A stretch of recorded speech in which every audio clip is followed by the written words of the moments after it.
second tour, c'est finalement ce modèle initial dont on parlait déjà l'été dernier qui revient, Macron-Le Pen. Dernier sondage IFOP, 28% contre 21,5. À l'époque, on se souvient d'un président qui était sûr de battre Marine Le Pen à plate couture et qui d'ailleurs avait été contrarié, souvenez-vous, par une montée de Valérie Pécresse à l'automne dernier. Mais l'époque a changé, les circonstances aussi. Peut-on dire aujourd'hui que le président sortant a peur d'un duel avec Marine Le Pen? Je crois que le duel, maintenant dans notre esprit à tous s'impose.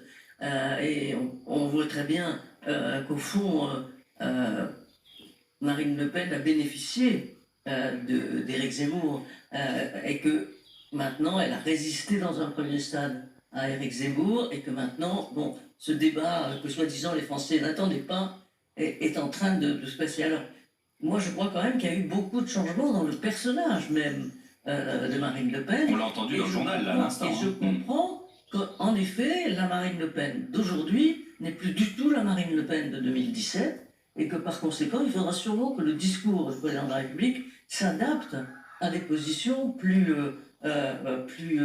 solides de Marine Le Pen et aussi à un personnage qui, au fond, a résisté à tout, a montré qu'elle savait dominer la peur des gens qui partaient et qu'au contraire, elle réunissait autour d'elle. Alors, il reste que, mais ça peut-être on parlera, que le programme de Marine Le Pen reste un programme très radical, qu'elle arrive à le cacher, qu'elle est arrivée à le cacher par sa propre personne, mais quand on le lit tel que Le Monde l'a publié par exemple cette semaine, in abstracto, c'est quand même un programme d'extrême droite. Charles Villeneuve.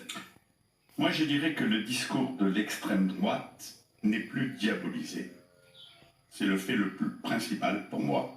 Alors qu'il y a 5 ans, Marine Le Pen apparaissait comme une incompétente extrémiste, on se souvient de son débat, elle se pose aujourd'hui en experte modérée.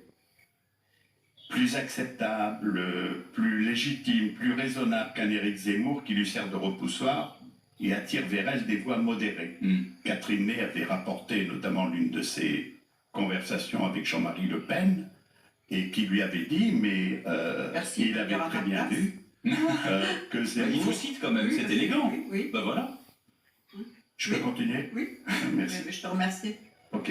Et je trouve que, pour compléter ce qu'a dit Michel Cotta, elle a su imposer un thème comme le principal enjeu pris en compte par une majorité de Français, 59%, c'est-à-dire le pouvoir d'achat. Et il y a aussi, il ne faut pas l'oublier quand même, les frustrations, les déceptions, les colères qu'Emmanuel Macron et sa politique ont pu provoquer. Donc, au dégagisme cool dont Emmanuel Macron a bénéficié en 2017, peut succéder le dégagisme dur contre le président sortant. Catherine Ney, que vous avez été citée. Oui, c'est vrai que Marine Le Pen a changé d'image. D'ailleurs, la part des Français qui ont une mauvaise image d'elle a beaucoup reculé. Elles en sont plus que 34%, alors qu'Éric Zemmour, c'est la personnalité qui aujourd'hui a le plus de rejet, plus de 54%. Et c'est vrai que le père, quand j'avais été le voir, Jean-Marie Le Pen, m'avait dit, mais Zemmour pense qu'il va tuer Marine, or il est en train peut-être de l'aider. Et c'est vrai qu'aujourd'hui, l'extrême droite, c'est lui, c'est plus Marine Le Pen. Donc elle-même, évidemment, c'est beaucoup dédiabolisé. Mais alors elle, c'est quoi? Vous la mettez où sur le cœur? Elle, c'est une femme... On la met pas à gauche, mais enfin, elle a mis tellement d'eau dans son vin sur l'Europe, sur les retraites, sur l'immigration, et puis elle a vraiment profité de son effort de dédiabolisation. Et puis, on s'est aperçu que c'était une femme résiliente, alors qu'on se disait, elle est peut-être fragile. Le débat qu'elle avait eu avec Emmanuel Macron, on se disait, elle semblait... Le débat d'entre-deux tours. Le débat d'entre-deux tours, bon... Et là, elle a travaillé, elle ne fait plus peur, elle est meilleure oratrice, elle s'est féminisée, elle n'a plus ses cheveux courts, je veux dire, elle est plus acceptable et on la trouve même, on arrive même à la trouver sympathique. Dès qu'on la trouve compétente, c'est autre chose. Donc, s'il y a un débat avec Emmanuel Macron, si c'est le débat dont les Français ne voulaient plus, moi je pense que cette fois-ci, Emmanuel Macron ne fera pas les 66% qu'il avait fait contre elle il y a 5 ans. Vous voyez que le cheveu compte en politique. Je vous le disais, Catherine Ney. Vous venez de dire que les cheveux, voilà, ça avait changé le look de Marine Le Pen. Voilà. Ben voilà. Gérard Carrérou. Ouais, je vais essayer, Sans transition. après mes camarades dont je partage une bonne partie des analyses, je vais essayer de donner la mienne. Question numéro 1. Emmanuel Macron peut-il perdre la prochaine élection présidentielle? Ma Oui. réponse, oui, Yeah. mais il reste favori. Il peut perdre, mais il reste favori. C'est ce que dit Edouard Philippe, ça. C'est ce que je dis moi. Macron dehors. Je ne sais pas. Marine, Je Marion, sais qu'Edouard Vivien, Philippe dit ça, il nous l'avait même dit il y a Boignan, quelques Philippot. mois, il nous l'avait dit. Macron dehors. Deuxième question, Marine Le Pen peut-elle gagner? Oui, mais c'est pas sûr. Je dirais simplement qu'on est passé avec elle de l'idée que c'était absolument impossible à l'idée que c'est, Possible. sinon probable, du moins c'est improbable. C'est improbable. Je dis pas que c'est probable, mais c'est improbable. J'essaie Voilà. de vous suivre. Bon. Ouais. Alors, De no is donc, de yes, de yes alors, is de no. pourquoi Alors, je vais simplement préciser les deux positions.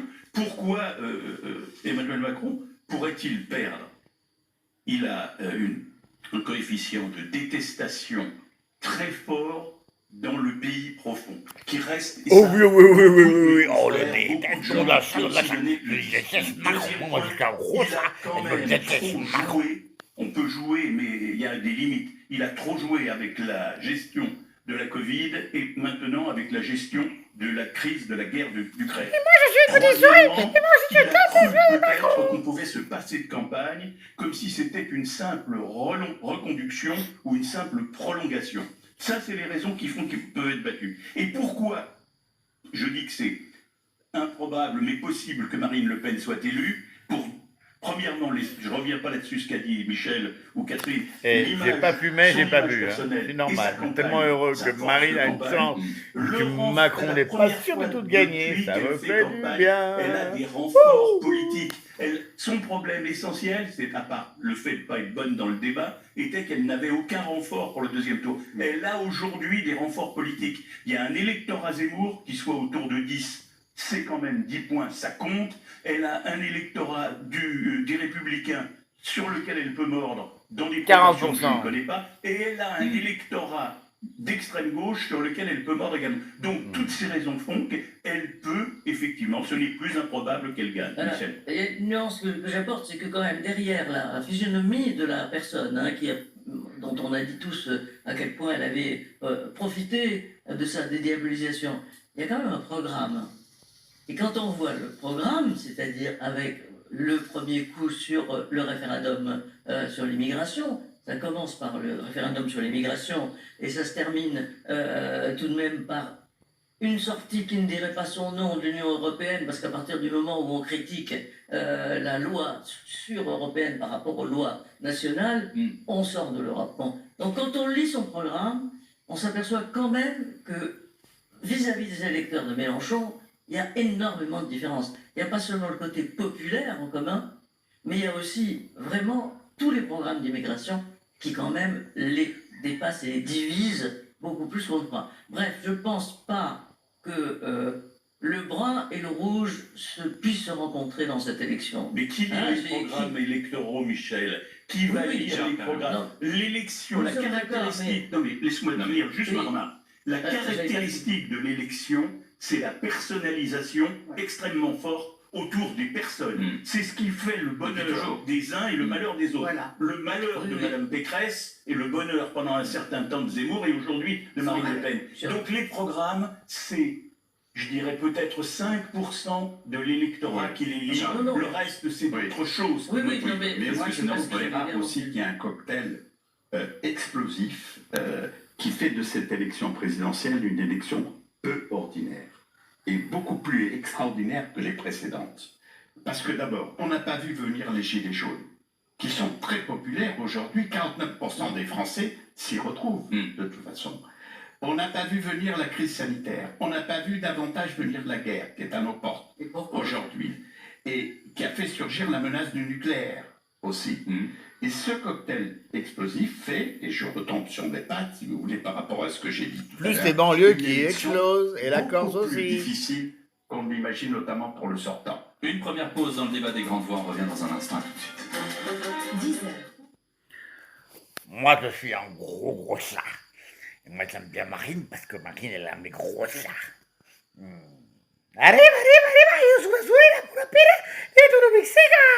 Encore une fois, je ne suis ni sous, ni en fumée ou sans carpette, rien du tout. Je suis heureux que Macron commence à faire dans ses petits souliers. Macron est dans ses petits souliers. Il a peur, Macron, et il a raison d'avoir peur, parce que Marine a toutes ses chances. Mais pourquoi? J'y crois. Parce que Jacques Attali, qui avait prédit le fameux Macron 2 ans avant, alors que personne ne connaissait Macron, il a dit, il n'y a pas très longtemps, que ce serait une femme cette fois-ci. Au départ, j'ai cru que c'était Pécresse. Eh ben, ça va être Marine.